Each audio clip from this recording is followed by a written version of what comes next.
जय Shri Radhe Krishna. I hope आप सब लोग बहुत अच्छे होंगे। चलिए आज मैं आपसे डिस्कस करने वाली हूँ भक्ति योग के बारे में। आपको पता है श्रीमद् भगवत गीता में जो भक्ति योग है वो महत्वपूर्ण है, क्योंकि आप और हम दो जो लोग हैं, आप हम सब, ये हम भक्ति ही कर रहे हैं, भगवान की भक्ति कर रहे हैं। तो हमें ये पता होना चाहिए कि भगवान क्या कहते हैं भक्ति के बारे में और हमें कैसे भक्ति करनी चाहिए, किन किन तरीक़ों से हम भगवान की भक्ति कर सकते हैं और उनको पा सकते हैं। तो यहाँ पर भगवान भगवत गीता में इसी चीज़ को बताते हैं भक्ति योग के अंदर। तो सबसे पहले भगवान से अर्जुन पूछते हैं, तो अर्जुन क्या पूछते हैं, तो अर्जुन कहते हैं एवं सतत युक्तः ये भक्तः त्वां पर्युपासते ये च अपि अक्षरम अव्यक्तम तेषां के योगवित्तमः। तो यहाँ पर अर्जुन पूछते हैं श्री कृष्ण से, कहते हैं कि आपकी जो भक्ति करते हैं, क्योंकि दो तरीके की भक्ति भगवान ने गीता में बताई है।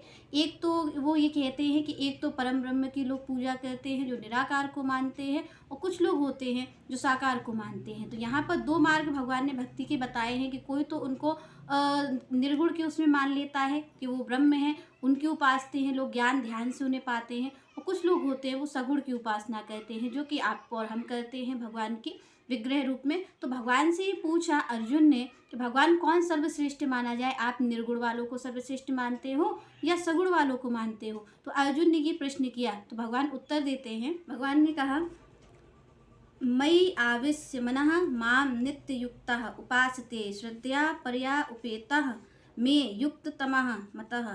तो भगवान ने यहाँ पर कहा, श्री भगवान कहते हैं अर्जुन से कि मेरी सेवा में दोनों लोग लगे रहते हैं। एक तो मेरी सेवा करता है ब्रह्म योग को करके, ध्यान करके, तप करके, तो भगवान कहते हैं ये लोग भी मेरी सेवा ही करते हैं। और यहाँ पर जो मेरी सेवा सतत जो सेवा करते रहते हैं, सदैव जो विग्रह रूप में सेवा करते हैं, सुगुण को मानते हैं, तो भगवान ने कहा कि ये भी मेरी सेवा करते हैं, वो भी मेरी सेवा करते हैं। पर भगवान कहते हैं कि दोनों में श्रेष्ठ में मैं मानता हूँ हमेशा किसको, जो मेरी सगुण रूप में सेवा करता है। क्योंकि भगवान ने कहा कि कलयुग का जो विधान है उसमें कभी भी ऐसा नहीं हो सकता है कि लोग मुझे कलयुग में इस तरीके से नहीं पा पाएंगे कि वो मेरी उपासना कर सकें। तो भगवान ने कहा कि जो सगुण करते हैं वो सगुण भक्ति का मार्ग बहुत ही सरल है। निर्गुण भक्ति सगुण भक्ति दोनों ही बराबर हैं, पर भगवान कहते हैं सरल कौन सा है जीव के लिए, वो है सगुण भक्ति का मार्ग। तो सगुण भक्ति वाला जो व्यक्ति है, भगवान कहते हैं कि मैं उसको श्रेष्ठ मानता हूँ। क्यों?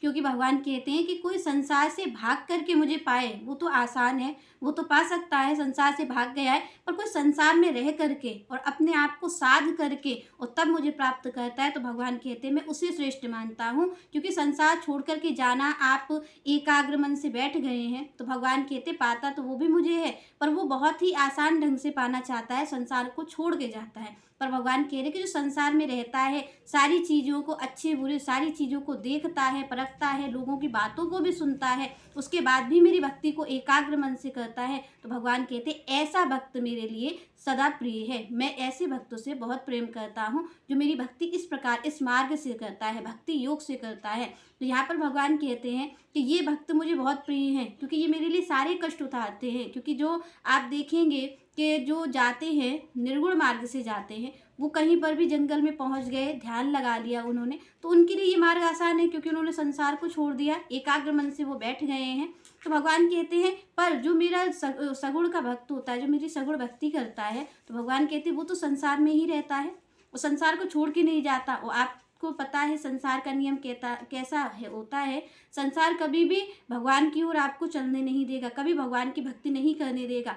क्यों नहीं करने देगा? क्योंकि उसके स्वार्थ में बाधा पड़ती है। जो उसका स्वार्थ आपसे था कि आप उसकी सेवा करेंगे, आप उसका ध्यान रखेंगे, उस स्वार्थ में संसार को बाधा पड़ती है, क्योंकि वो उनके काम का नहीं रह जाता, वो भगवान की भक्ति में लग जाता है। तो संसार कभी भी आपको भक्ति की तरफ नहीं जाने देगा। पर भगवान कहते इसीलिए जो मेरे भक्त हैं, सगुण भक्ति करते हैं, वो मेरे लिए अत्यंत प्रिय हैं, क्योंकि वो सारे कष्टों को उठा करके मेरी भक्ति करते हैं। तो यहाँ पर जो सगुण भक्ति करता है, वैसे भी मैंने आपको पहले भी वीडियो में कहा है कि अगर आप निर्गुण भक्ति से जाएंगे तो भगवान को आप पाएंगे। आप अपनी भक्ति से, आप अपनी मेहनत से इस तरीके से भगवान को पाएंगे, तो आपके अंदर अभिमान आ जाएगा। आप काम, क्रोध, लोभ, मोह को मार देंगे, पर उनमें सबसे बड़ा रोग अगर आपका कोई होगा, वो होगा अभिमान। तो आपको अभिमान आ जाएगा, तो भी जो आपका पथ है भगवान को पाने का, उससे आप भ्रष्ट हो जाएंगे और यहाँ पर कम गुंजाइश है कि आप भगवान को पा सकें।